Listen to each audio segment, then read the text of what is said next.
photos exclusively provided to Fox and Friends showing the injuries an ICE agent obtained during an attempted arrest in Oklahoma. It comes amid an 830% increase in assaults, and the administration is taking action against the doxing of ICE officers. Peter Doocy is live at the White House with the latest. Good morning, Peter.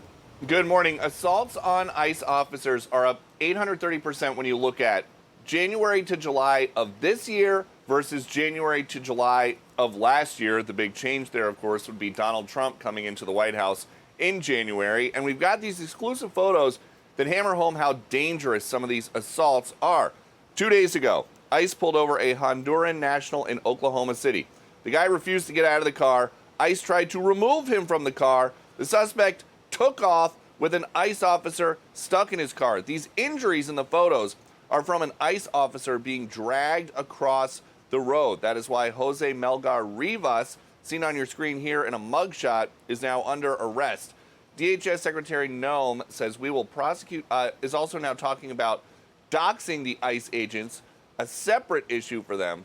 She says we will prosecute those who dox ICE agents to the fullest extent of the law. These criminals are taking the side of vicious cartels and human traffickers. We won't allow it in America. And then as for the actual physical violence, here is the acting ICE director, Todd Lyons. This individual was lawfully ordered deported from the country approximately 4 years ago. He was given the opportunity to leave. He had an ankle monitor on him. He wasn't being held in detention. He went ahead and cut that ankle monitor off, and he fled. He dragged our officer, a couple hundred feet, causing multiple injuries. Luckily, he's going to be okay. But this is just one of the hundreds of cases across the country of these individuals that have been ordered deported or have committed crimes in the United States, yet ICE is demonized because we're effectuating the law. President Trump has given full authorization, full authority to these ICE officers and CBP officers to do whatever they need to do to protect themselves in situations like the one that we just talked about. But still, these violent assaults are being carried out against ICE officers. Back to you. Yeah, and the crazy thing is, Peter, there's a push with 40 different AGs to get the masks off the ICE officers. A totally different perception of what ICE needs to do. And there is a bill kicking around in the Senate proposed by two Democrats, Cory Booker and Alex Padilla, that would unmask ICE agents. But I asked President Trump about that last week, and if it ever made its way to his desk, he is not going to sign it. Yeah, he wouldn't do that. No way. All right, thanks, Peter. Thanks, Peter. So I'm on the DHS website right now, and they have pictures of remember the officer that was doxxed? The representative out in California showed a violent mob his business card. So they go and they doxed him and they threw rocks at him. They're pictures of his bloody body. He had to go and get stitches. They were throwing rocks at him. But on their website, they say these are the individuals that are risking their lives to keep our community safer. He said they're arresting terrorists, murderers, pedophiles, the most depraved among us. And it's reprehensible that officers face threats just for doing their jobs. Well, all the ideas that the progressives are proposing just don't work. Look at what Todd Lyons was just telling us. They've been saying, oh, just release these people. Put an ankle monitor. Well, you release this guy. He still has a final order of deportation. He cuts the ankle monitor off. Then he drags an officer, and yet the left are still defending these people, saying that we need to stop these operations. These are some of the worst people in our country. And I love what Martha McCallum did yesterday.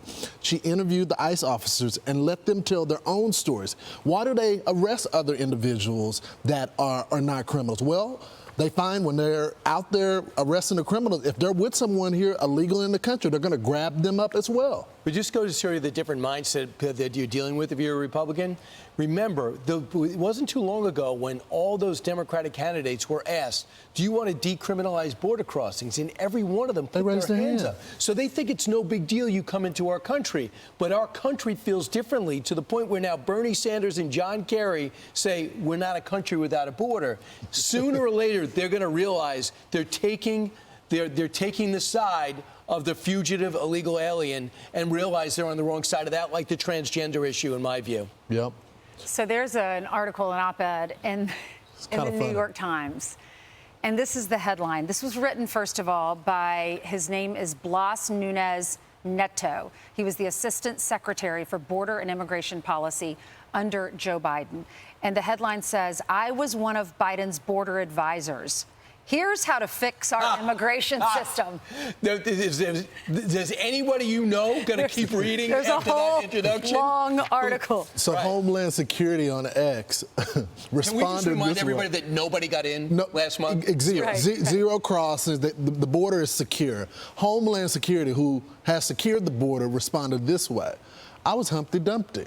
Here's how to sit on the wall. And the memes and the responses to this op-ed, it was just a joke. Trump was the one who was able to put it back together again. Right. Nathan Brand on X posts this.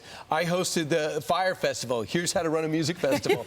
And Comfortably Smug, who was on our couch yesterday. I'm a Cincinnati Bengal player. Here's how you win Super Bowls. They've never won a Super Bowl. So that's how dumb it is. Who would want to hear from anybody that had anything to do with the Biden border policy? Here's Tom Homan. Well, look, I'm shocked this guy didn't change his name, went into hiding.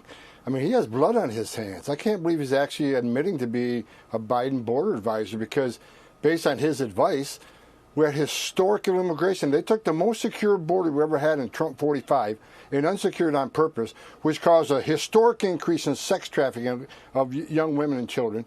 It caused 400 national security threats arrested at the border. It caused 250,000 Americans dead from fentanyl, an historic record. Over 4,000 migrants died across that border, an historic record. They broke a lot of records. They were all bad.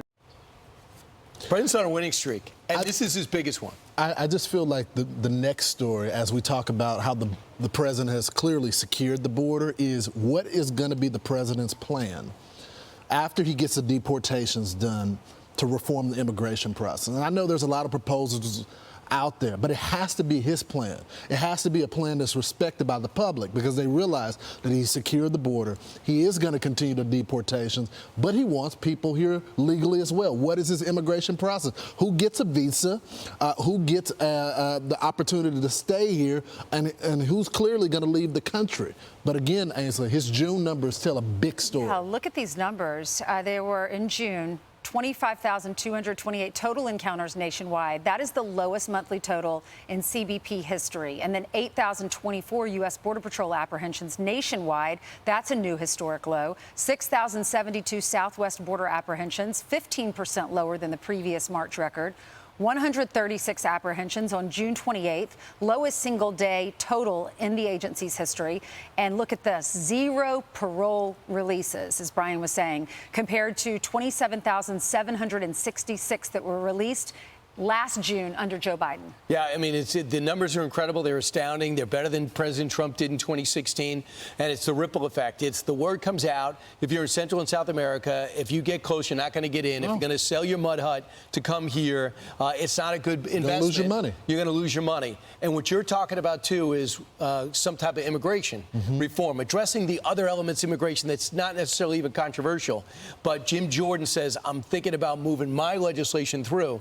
And the biggest question is that divide the MAGA world, which I hear loves to be divided these days, is if you're here illegally, even if it's for 20 years, you're working on a farm in Iowa or in Oklahoma, if you're working on a farm, should you be asked to leave?